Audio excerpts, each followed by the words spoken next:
day. She got time to make way. Cold shutter in a warm embrace. This episode is an artist whose work is in the Smithsonian, and there's also going to be a giveaway. I was working on that. I hope you enjoy it. Scott, info at the bottom.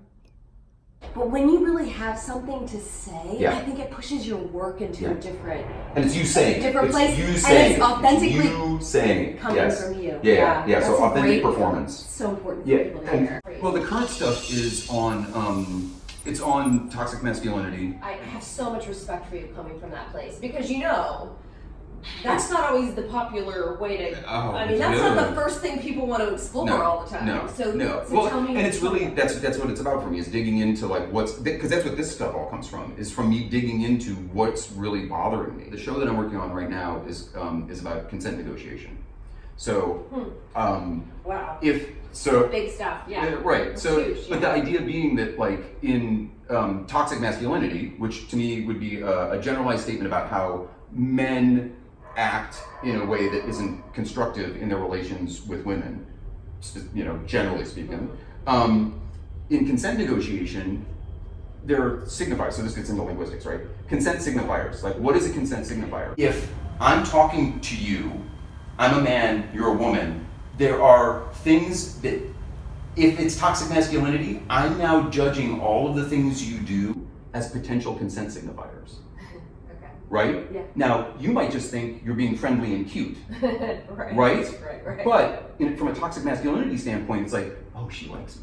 So then, if we start listing off, what does toxic masculinity think are consent signifiers? Toxic masculinity thinks that physical contact is a consent signifier. Like, so there's all of these things. So you are highlighting that to be like, okay, let's identify what this is. Is that Right. is that where you Yeah. was that how you started? Yeah. Okay. So I do this system where this is definitely a teachable moment for women and men in many ways because It's really tricky. what was the thing? I saw this thing that Amy Schumer did, and she was talking about how because I fall into an older generation, more her even, Right. and not so much the millennials, but Right. there's the whole thing about like you'd have to pretend. She's like, so now we're done like pretending that we're into you just slightly so that you won't be negative towards Right, us. exactly. She said this something about how like the younger generation is like so by the way, is that happening? And Right. yeah, maybe we should stop that. That's super uncool. Right, exactly. And she was like, yeah, okay, we should. Wow. Yeah. Oh my god, Yeah. a light bulb moment. It's But so obvious. But we've been living with Right. it. Yeah. So when I say teachable, I mean on both sides. Yeah.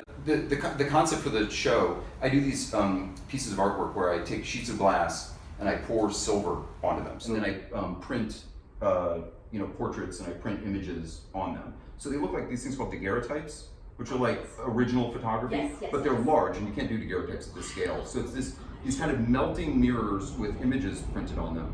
And that's what I'm trying to do is create like a historical object. So you walk in. This is where your construction comes in, right? Where you're the methodical kind of, right? Well, and Because not it's anybody chemistry. can do that. It's chemistry. Yeah. And so I've got a background in chemistry. I've got a background in all these So different you're like, sciences. So it's like, oh yeah, when I'm sitting there, you got to see the videos of me making them, where I'm like taking like graduated cylinders and pouring chemicals into these spray guns, and then spraying this stuff. It's like I love all that crap. The great thing is they, if I don't back them, they can be wall-hanging mirrors. So I love it. So if we have It something sounds hanging amazing. there, but it's a fake wall, right? Right. So, and we do an image on it of something that would be a consent signifier for men, but not for women. Right? What does toxic masculinity absorb as a consent signifier? Because we just think it's being kind or being Yeah. whatever, and it's the dialogue. But again, that's why it's a teachable moment Yeah. because women are having to go, well, you know what? Maybe I'm overdoing it. Maybe I'm trying to make him feel better. And the truth is that's his responsibility. Right? Yeah. And maybe on the other end, you're like, okay, let me see what I'm doing. Yeah, exactly. Maybe I'm seeing what's not here. Right. Like everybody's open right now. As complicated as Everybody's it is, and everybody's sensitive. The nerves are exposed right now. The actual, like when you start thinking about it and you start dissecting what the real consent signifiers are, the actual consent signifier is arousal. Male arousal is then the consent signifier. Well, the thing is, that could be anything.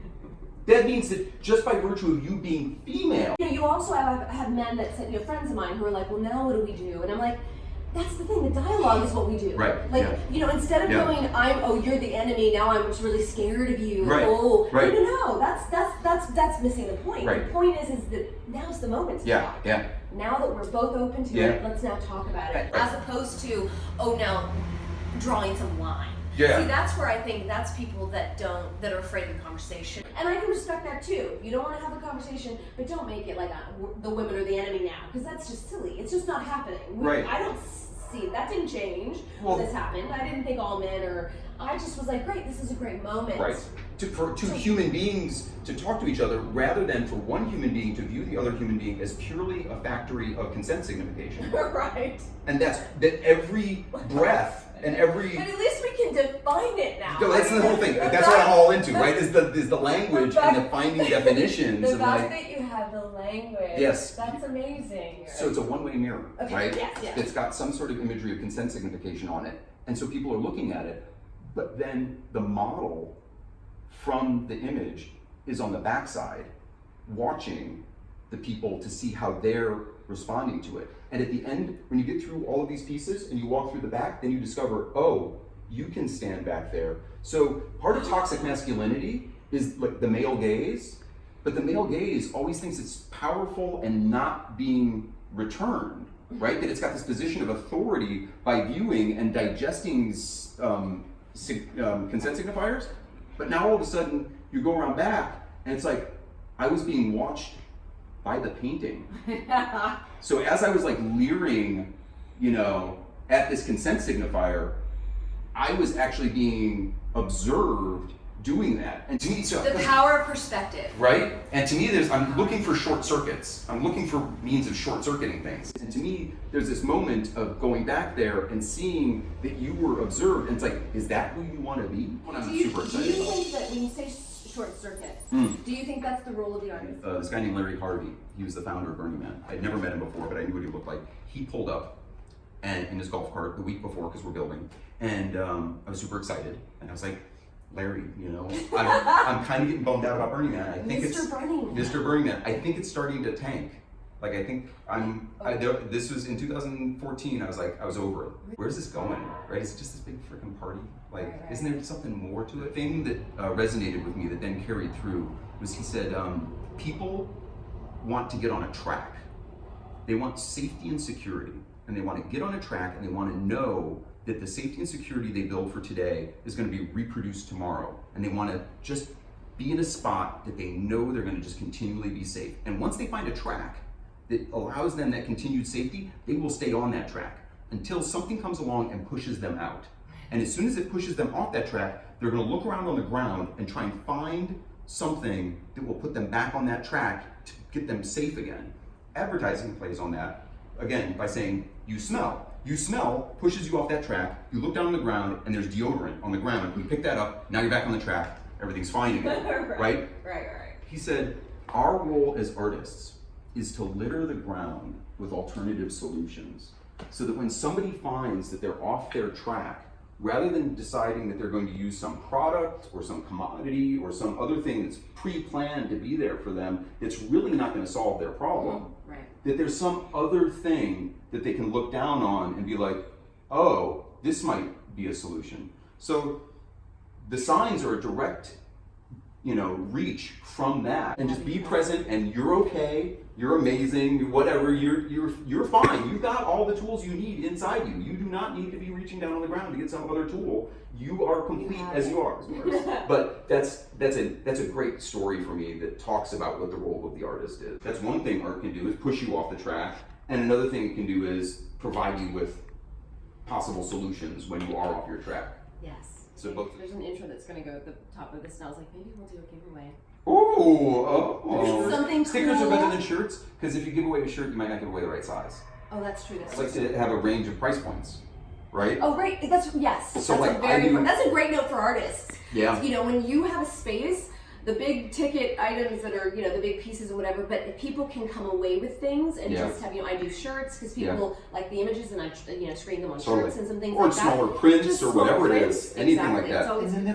And then that's a free advertisement for you. Oh, they're paying you for an ad, and then if they take a small print, now it hangs in their house. Right. Now people are going to see that and they're going, oh, who did that? Like, yeah, you want people to take your stuff and spread it. So, last thing. Yeah. Best lesson learned. Art isn't just stuff that hangs on walls. Art is breathing. Art is walking. Art is moving through space. Art is anything. Everyone's an artist. No Spectators is a critical component of Burning Man. It's the name of the Smithsonian show, is No Spectators. There is no stage, and the artist is up on the stage. Wow. You're it.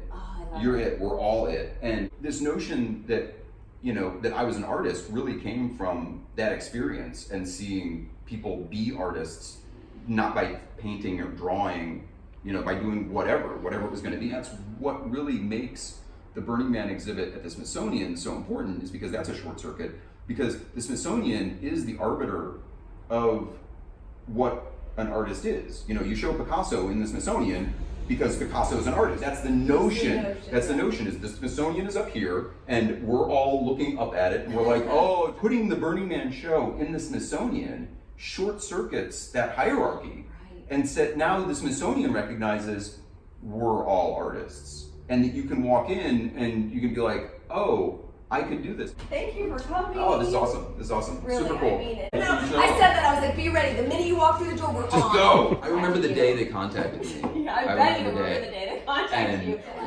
We don't do it for that reason. Yeah, we do it because we. Oh yeah. Oh, that's so the other thing. It's just cake. No, it's totally icing. Yeah. And when they called and they said, this is blah blah blah from the Smithsonian, I was just like, I was in with a conference with a bunch of other people, and I was like, I got I gotta take that. I gotta take this call.